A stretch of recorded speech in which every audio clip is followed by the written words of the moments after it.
Hey Spyder riders, welcome to sunny Florida where we ride year-round.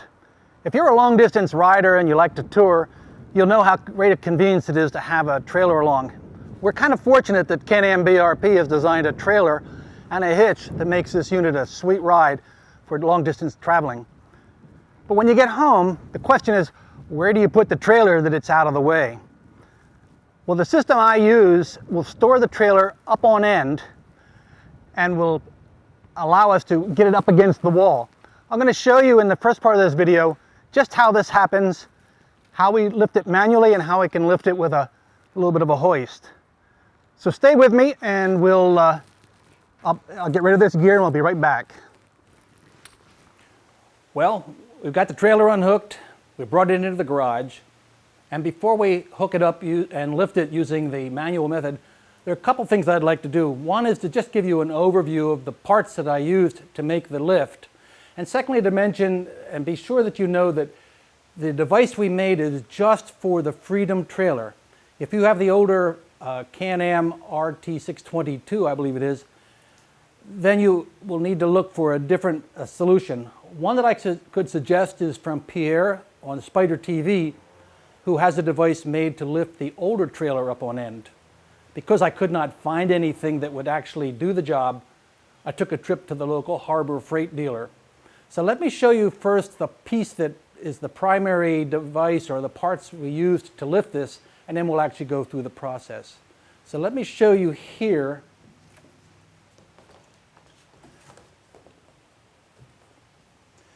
This is an ATV lifting jack. They go on sale at Harbor Freight, sometimes at about $80.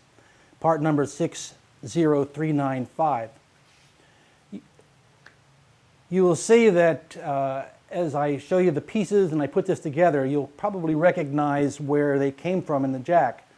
If you like what you see and you want some specifics, then part 2 of this video will actually show you which pieces were used and how long they are and give you the details of it. But at least I wanted to give you an overview so you know what you're seeing, and we'll have a rough idea of where they perhaps came from. You'll notice on the back of the trailer, the only piece that we add to the trailer itself is a piece of square tubing that sticks out of the back and has a little bit of hole. It looks like a baby trailer hitch. And that piece goes inside the frame underneath the trailer up to about where the axle is. And you'll see that later on. So let me start by bringing in the lifting rack.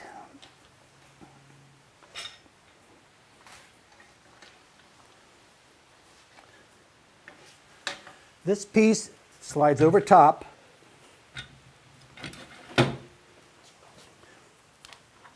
I keep my safety pin in here. That goes through a hole that's drilled to keep this in place underneath. And that will lock the frame onto the trailer when we lift it. The second pieces that you will need if you're using the manual approach is that we must lock the wheels. So I've drilled a hole through the bracket and the wheel in order to, let me find the hole, there it is.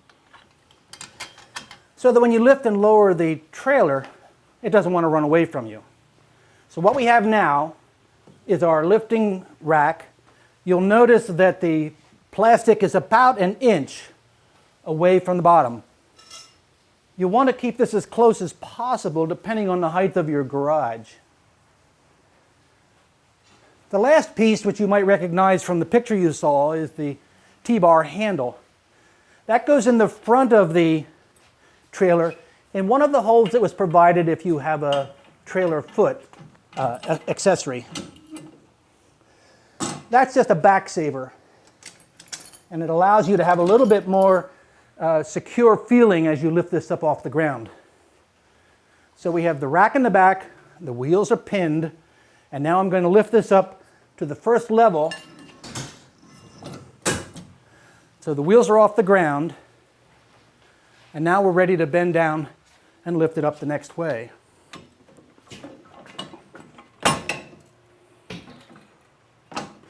And that's it. We're up off the ground, 2 wheels in the front, which we'll then unpin, the frame pinned to the trailer. Before I roll it in though, I'd like to bring it back down and show you another way to do it on the theory that any project deserves a new tool. And so I'll show you also my Harbor Freight lift up on the ceiling. So let me lower this down and I'll show you the second approach. You notice how this just swings free so that when you get down here, you save your back. And now I'm going to lift this, I'm going to kick this out and we're down on the ground. Well, there you have it. That's approach number one. Now let me show you the other way to lift this.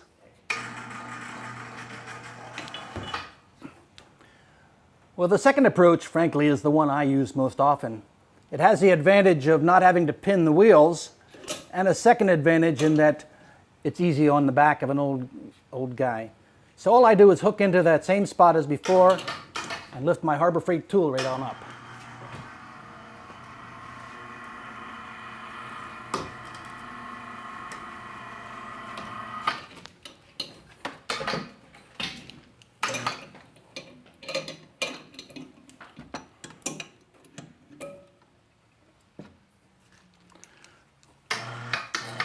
Once this is up in the air, I normally steer it from behind with one foot on the jack. I just kind of ride it over like a cart, aim for the wall, and push it in.